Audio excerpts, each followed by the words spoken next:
वहाँ पर जैसे हम अपने ही शरीर में जो देवत्व है उसको स्वीकार कर रहे हैं, उसको प्रणाम कर रहे हैं कि मैं अपने शरीर को प्रणाम करता हूँ। ये शरीर ही है जो चेतना को मुक्ति तक ले जाने में सहायक बनने वाला है। आपका शरीर ना होता तो आप यहाँ आ करके कुर्सी पर बैठते नहीं बैठते, तो कैसे आप आज सप्तशती को सुन लेते। जितने लोग हैं ऑनलाइन बैठे होते, अगर शरीर ना होता, कान ना होते तो कुछ भी सुन लेते। ये जो बोला जा रहा है, सोचिए कान कितनी बड़ी बात है। देवी को प्रणाम करें, उससे पहले थोड़ा प्रणाम अपने कानों को भी कर लीजिए। कान ना होते तो देवी तक कैसे आती। कोई छोटी चीज़ है कान।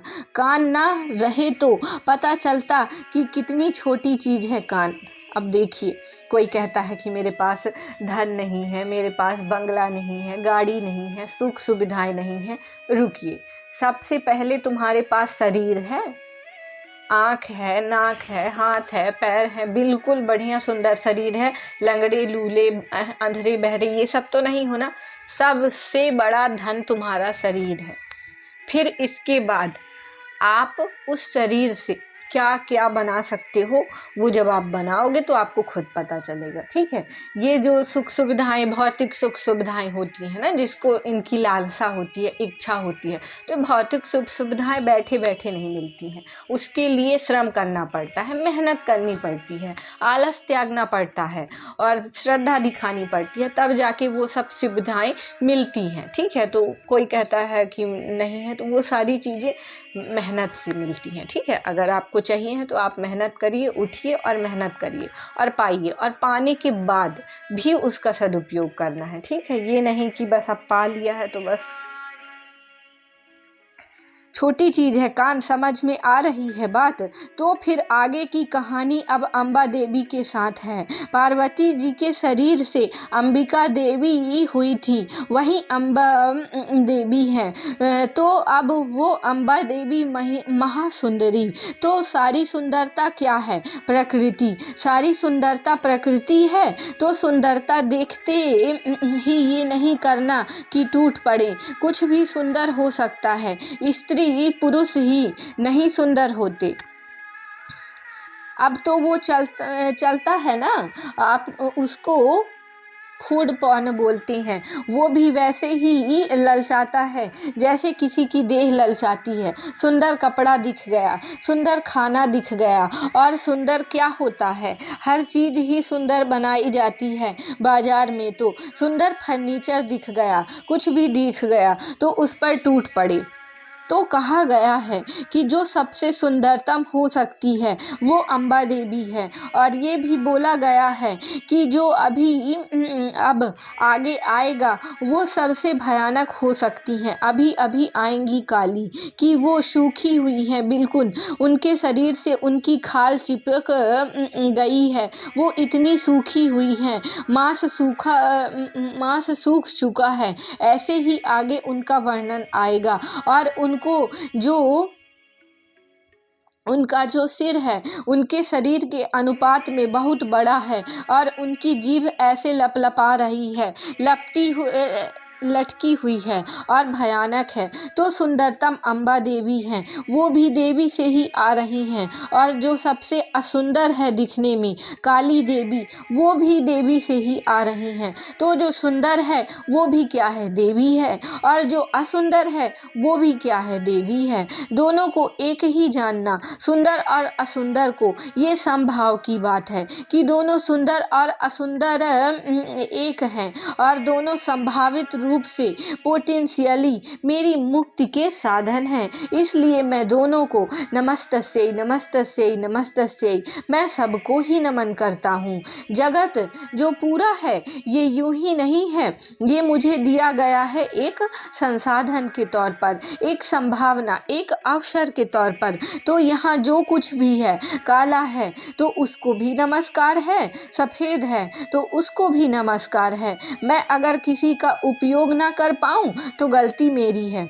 अब देखो, ऐसे कई सारे केस आते हैं जिनकी वाइफ, पत्नियाँ काली रहती हैं तो उनके पतिदेव उनको प्रेम नहीं देते हैं और उनको इग्नोर करते हैं, तो ये गलत बात है।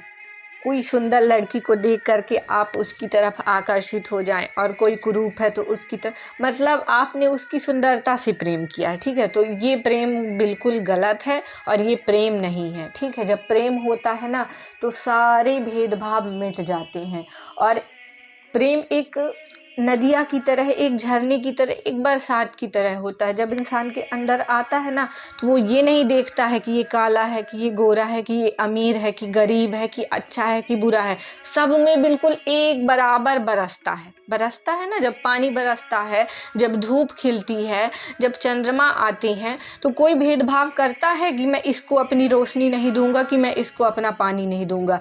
प्रेम ये होता है, जब इंसान के अंदर प्रेम आता है ना तो सारे भेदभाव मिट जाते हैं, वो फिर सबको समान रूप से प्रेम करता है, तो ये होता है प्रेम। और जहाँ पर भेदभाव हो, जहाँ पर ऊंच नीच हो, समझिए वो प्रेम नहीं है। प्रेम की वास्तविक पहचान है समता, करुणा, दया और समभाव, एक, ठीक है।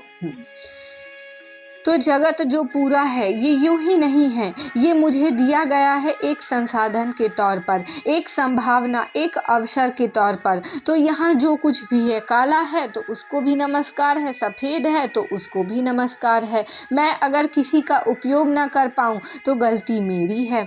आपकी रसोई में कितने रंग का माल रखा है, मिर्च किस रंग की है, लाल, और नमक किस रंग का है, सफ़ेद, धनिया किस रंग का है, हरा, और काली मिर्च किस रंग की है, काली। हर रंग का तो माल रखा है और वहाँ आप पाएं कि ऐसी चीज़ रखी हुई है जो साल भर से इस्तेमाल ही नहीं हुई है। इसका मतलब क्या है? धनिया रखा है, पिसा सूखा धनिया, वो थोड़ा सा मान लीजिए भूरे से रंग का है, और आप पाते हैं कि किसी के रसोई में पीले रंग की चीज़ रखी है, हल्दी रखी है, उसका इस्तेमाल ही नहीं हुआ है साल भर से। अब देखिए जो हमारी राष्ट्रपति जी हैं, द्रौपदी मुर्मू जी हैं, वो देखिए सांवली ही हैं पर कितने बड़े पद पर हैं और कितनी सम्मानित हैं। तो बोलिए आप सम्मान क्या रूप रंग को देते हैं, चेतना को ही देते हैं ना, उनके पद और उनकी प्रतिष्ठा को ही दे रहे हैं ना। तो फिर आप अपने आसपास ये रंग भेदभाव क्यों करते हैं, जाति भेदभाव क्यों करते हैं, लिंग भेदभाव क्यों करते हैं? इन सभी भेदभावों से ऊपर उठने का नाम ही धर्म है और आध्यात्म है।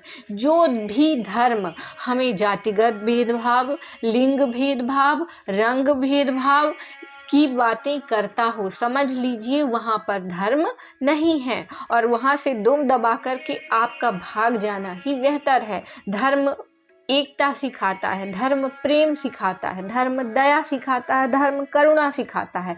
धर्म किसी को नीचा या ऊंचा होना नहीं सिखाता है, ठीक है। साल भर से उसका इस्तेमाल ही नहीं हुआ साल भर, इसका मतलब क्या है? क्या इसका अर्थ है कि वो चीज़ बुरी है?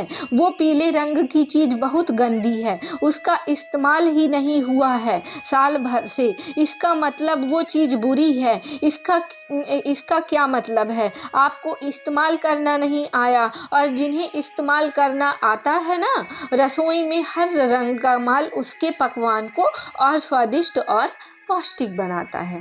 अब बाकी की चर्चा आगे नेक्स्ट डे। आज के लिए बस इतना ही। राधे राधे।